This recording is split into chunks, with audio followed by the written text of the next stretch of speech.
Do or die match, হয় করো নয়তো মরো। টাইগারদের সামনে বিশাল চ্যালেঞ্জ প্রতিপক্ষ ব্ল্যাক ক্যাপস। নিউজিল্যান্ডের বিপক্ষে বাঁচা মরার ম্যাচে খেলতে হবে এক্সট্রা অর্ডিনারি গেম প্ল্যান, করতে হবে আউট অফ দ্য বক্স। পাকিস্তানের রাওয়ালপিন্ডিতে খেলা, যেখানে রান হবে প্রচুর। এমন ম্যাচে কিউইদের থামাতে কাদের নিয়ে গড়া হবে টাইগার 11, তা নিয়েই আলোচনা করা যাক।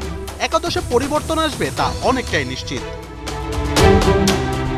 নিউজিল্যান্ডের বিপক্ষে বেস্ট 11-এ ঢুকবেন মাহমুদুল্লাহ রিয়াদ, কিন্তু রিয়াদ ঢুকলে কে জায়গা হারাবেন তাই নিয়ে হচ্ছে আলোচনা সমালোচনা।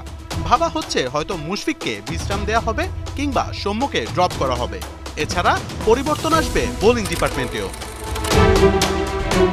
মুশফিকুর রহিমকে যদি ড্রপ করা হয় তবে তা হবে বড় সিদ্ধান্ত, কিন্তু বিগ ম্যাচে এক্সপিরিয়েন্সড একজন প্লেয়ারকে ড্রপ করে নিজেদের প্রত্যাশা মেটাতে পারবে কিনা টাইগাররা, তাই দেখার বিষয়।